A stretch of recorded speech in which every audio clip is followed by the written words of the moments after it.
Баршаңызға сәлем, қалдарыңыз қалай? Бүгін бет терісін тегістеп, ылғалдандыратын және әжімдерді азайтатын маска жасаймыз. Ол үшін біраз қасық жүгері крахмалы және бір шай қасық дрожжи салып, үстіне 150 мг сүт құйып, жақсылап араластырамыз. Қоспаны баяу отқа қоямыз. Үздіксіз араластыра отырып, қоюланғанша қыздырамыз. Дайын болған маска негізін суытып, ыдысқа құйып аламыз. Жүгері крахмалы мен дрожжи бет терісін тартып, әжімдерді азайтады. Масканың әсерін күшейту үшін бізге біраз қасық зығыр дәндері керек. Ыдысқа біраз қасық зығыр дәнін салып, үстіне 100 мг су құйып, араластырамыз. Баяу отқа қойып, 7-8 минут қайнатамыз. Дайын болған зығырды оттан алып, суытамыз.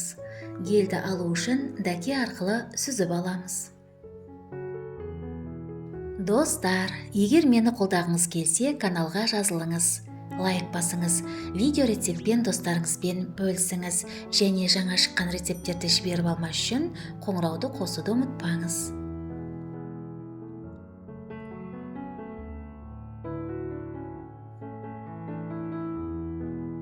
Дайын болған гельді маска негізіне қосып, біркелкі етіп араластырамыз. Бұл маска бет терісіне табиғи жылтыр мен сергектік береді және бет терісіндегі ұсақ тесіктерді тарылтады.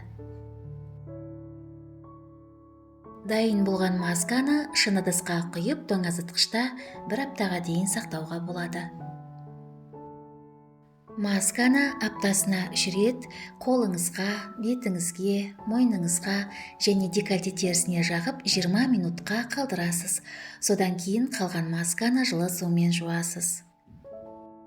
Көргеніңізге рахмет, сізге денсаулық, жастық және сұлулық тілеймін. Келесі кездескенше.